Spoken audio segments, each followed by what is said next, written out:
വിശ്വസംവാദ കേന്ദ്രം കോഴിക്കോട് നാരദ ജയന്തിയോടനുബന്ധിച്ച് ഏർപ്പെടുത്തിയ PVK നെടുങ്ങാടി യുവ മാധ്യമ പുരസ്കാരം സമ്മാനിച്ചു. ജനം TV Thrissur bureau staff reporter M. Manoj പുരസ്കാരം ഏറ്റുവാങ്ങി. കോഴിക്കോട് കേസരി ഭവനിൽ നടന്ന ചടങ്ങിൽ നോവലിസ്റ്റും മലയാള മനോരമ സീനിയർ അസിസ്റ്റന്റ് എഡിറ്ററുമായ രവിവർമ്മ തമ്പുരാനാണ് പുരസ്കാരം സമ്മാനിച്ചത്.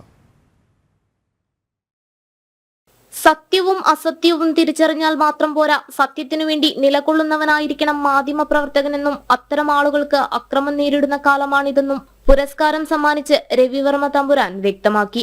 കോൺഗ്രസുകാരനോ CPMകാരനോ BJPക്കാരനോ ലീഗുകാരനോ കേരള കോൺഗ്രസുകാരനോ ആകാതെ അതിനെല്ലാം മുകളിൽ നിന്നുകൊണ്ട് ഒരു ഗരുഡനെ പോലെ അവന് കീഴിലുള്ള കാര്യങ്ങൾ കാണാൻ ഉത്തരവാദിത്തപ്പെട്ട ആളാണ് മാധ്യമപ്രവർത്തകർ. അങ്ങനെ കാണാൻ കഴിഞ്ഞാൽ മാത്രമേ തെറ്റും ശരിയും തിരിച്ചറിയാൻ കഴിയുള്ളൂ.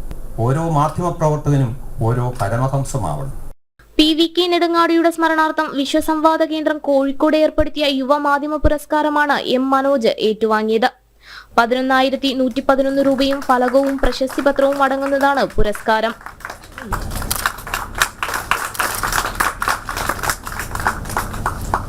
ഹരീഷ് കടേപ്രത്ത് അധ്യക്ഷത വഹിച്ച ചടങ്ങിൽ Janmabhumi news editor M. Satheesan പ്രഭാഷണം നടത്തി. ചടങ്ങിൽ മുതിർന്ന മാധ്യമപ്രവർത്തകരായ M. ബാലഗോപാൽ, CM. കൃഷ്ണപണിക്കർ എന്നിവരെ ആദരിച്ചു. കോഴിക്കോട് സർവകലാശാല സിൻഡിക്കേറ്റ് അംഗമായി തെരഞ്ഞെടുക്കപ്പെട്ട NK അനുരാജ്, വ്യത്യസ്ത മേഖലകളിൽ അവാർഡ് ലഭിച്ച മാധ്യമപ്രവർത്തകർ എന്നിവരെ ചടങ്ങിൽ അനുമോദിച്ചു. ജനം, കോഴിക്കോട്.